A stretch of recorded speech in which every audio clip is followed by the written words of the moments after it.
welcome to Good Morning Football. We're presented by Audi. It's New York City. The snow is gone. It's April 3rd. Happy Tuesday out there. My name's Kay Adams. This is Nate Burleson. We've got Peter Schrager and Kyle Brandt alongside, and some things on the table. We've got a buzzer on the table, huh? Uh-huh. It doesn't sound like the car horn in the Final Four. We're yeah, that was annoying, huh? Yeah. We're finally at NFL Draft Month. It is April, and this buzzer is the omnipotent, all-important buzzer. I have the power at any point during any show from now until Thursday of the draft to hit this Hate that buzzer. and put one of you three on the clock. I'll present a scenario. I'll give you a team. And it will be put on the clock, and you have to make a draft pick. It might happen today at some point. I'm just putting a warning out there. When are you going to press it? Tell us. I can't tell you when. Just be ready. You can interrupt the conversation? I'm pretty Do you know skilled Peter? at that. I'm pretty skilled at that. I have the power to do so, though, now. This segment is called Bro, You're on the clock. Okay. All right. Great stuff from Peter Schrager. I'm There with we it. have a lot to talk about with the draft, but we brought up Jim Mora, coach, yesterday on the show, having some words for his former quarterback that he coached for several years in Josh Rosen. So let's kick off the lead block. Let's kick it off with some big ear smells right now, starting with former UCLA head coach Jim Mora, having previously said that if he were the Browns, he'd take Sam Darnold first overall instead of Josh Rosen, later saying that Rosen is a millennial who needs to be intellectually challenged and, quote, wants to know why. Here's Mora yesterday on NFL Network clarifying those comments. You mentioned the why thing. The Let why. me show you Josh's tweet here. In that MMQB article today, you said that as an intellectual, as a millennial, and kids are coached differently these days, that Josh always asks why. And he tweeted this today after reading that. Why? With the little emoji. Hashtag He's great. why. I mean, listen, I had conversations with him via text this weekend, and certainly the fact that I made that statement about Sam has stirred it up for him. He's had to answer questions that maybe he shouldn't have had to answer. So, you know, I don't want him to have to do that, but he's got a great sense of humor. You know, the why I think is funny. And he is a kid. He wants to know why. And look, I have 4 kids. So when I say millennials, when I say kids of this age, I understand them. I just coached 120 players that were in this age group. And when you can explain to these kids why you want them to do something, they're going to do it better. Rosen, of course, watching NFL Network. He responded with another tweet later that night saying, opinions, hashtag things people take too seriously.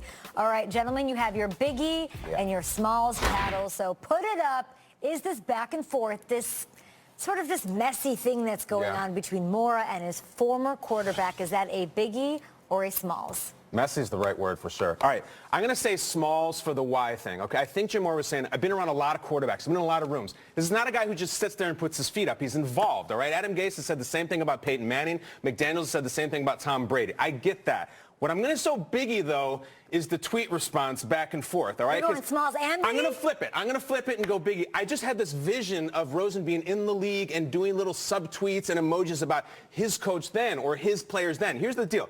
If you want a strong silent type, if you want Joe Flacco, if you want Russell Wilson, that is not Josh Rosen. He's smart, he's funny, he is a wise ass, and he's going to always be that. So there are teams that don't want it. If you don't, I don't know if that's your guy.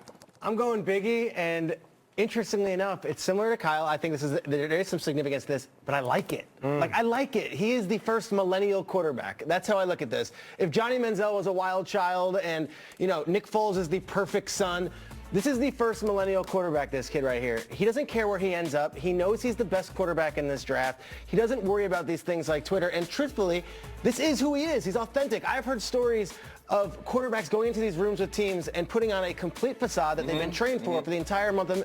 This is Josh Rosen. Like me or not, I am who I am. And if that means I fall in the draft, so what? Some team will take me. I'll be the best of all of you. I watch this back and forth.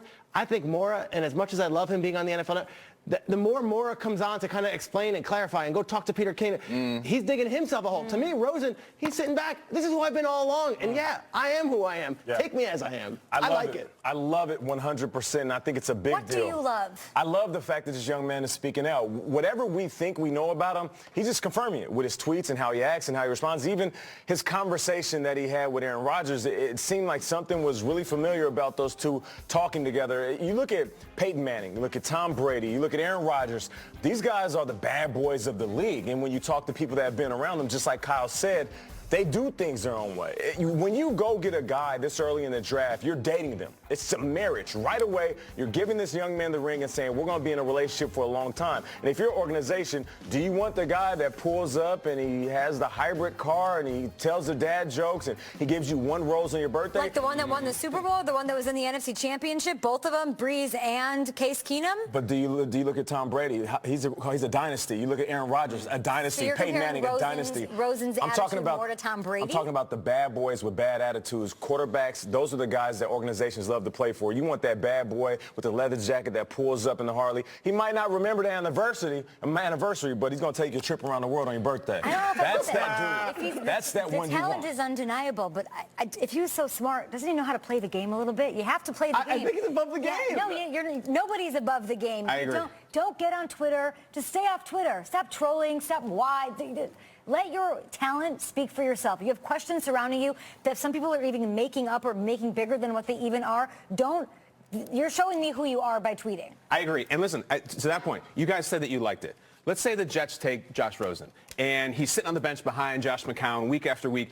Todd Bowles says Josh McCown's our guy. Josh Rosen starts tweeting, I don't know, sleeping like that. Do you think that would play well? Would you like that, truly? I mean, I don't think he's going to be that guy. You don't? I don't believe I think that's exactly the guy who's going to be, Nate. That's what we're looking at right now. This is his college coach. Maybe Jim Mora could have helped Josh Rosen his 3 years. He had the best quarterback in college football for 3 years. They couldn't win a game. So maybe he could have helped him around him. That's how I look at it. Does this remind you of the Kaiser situation, though? Very similar. So what was Kaiser's reaction to his coach's words? Kaiser's reaction was... maturity.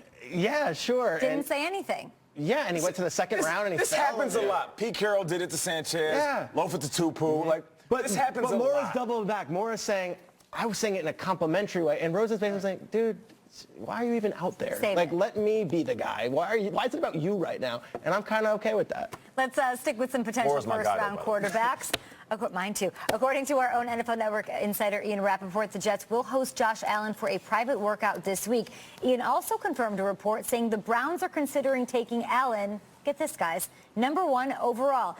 Is it a Biggie or Smalls deal that it seems like, given these reports, Josh Allen's in Cleveland? It would be a shocker, but... I was taken by the Haslam picture, too, but it's just a nice picture. Sure. It could be a footnote. It's Josh Allen. Of course, I'm going Biggie! Because I think he has the largest pendulum swing, Kay. I think he is the Phantom Menace of this draft. I think he could go 1, and I think he could fall. Truly. Everybody who sees him throws, it's like they had this out-of-body experience, and guys get seduced by that very fast. Would not blow my ears off if he went #1 overall. Wouldn't blow my ears off if he went the 5th overall quarterback. Absolutely not. Anywhere. I am not ready for Josh Allen to potentially go #1 overall. This is going to be absolutely insane, this draft. One more draft topic for you for Biggie or Smalls. According to Jason LaCanfora of CBS, Bills GM Brandon Beane is, quote, trying like hell to trade up even farther to take his future franchise quarterback. So they've got McCarron up there. They get rid of Tyrod, ship him over to Cleveland.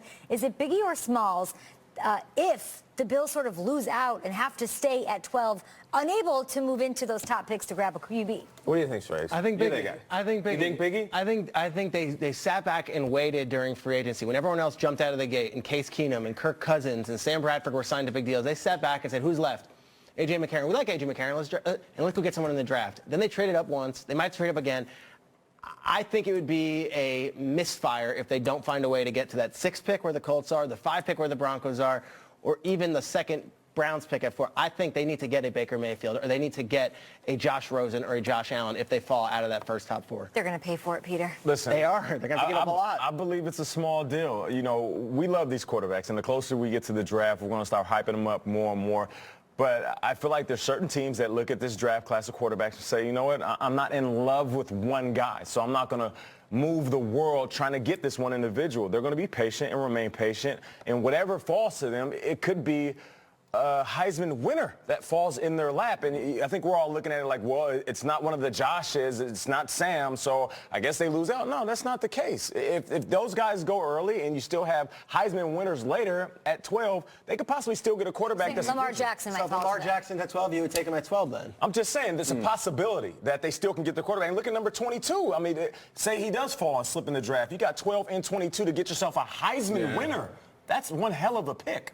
I'm going to say big. I look at Sean McDermott. I always look at how they got to where they got. The Carolina defense, as much as you think of Josh Norman and Luke Kuechly and build up that defense, They had a #1 overall pick at quarterback, another Heisman winner. The reason they got to the Super Bowl is because Cam had an MVP season. You could sit back and say, let's put somebody with Trey White. Let's really build this defense. No. You need a true Chies of the future. I think it's a really big deal, especially, Kay, this year's quarterback class. Next year's who the hell knows what's left in the cupboard. I think this is the year. There's too many dog treats at the top of the draft. You know what I mean? There's too many kibbles and bits to not go get one. This is the year.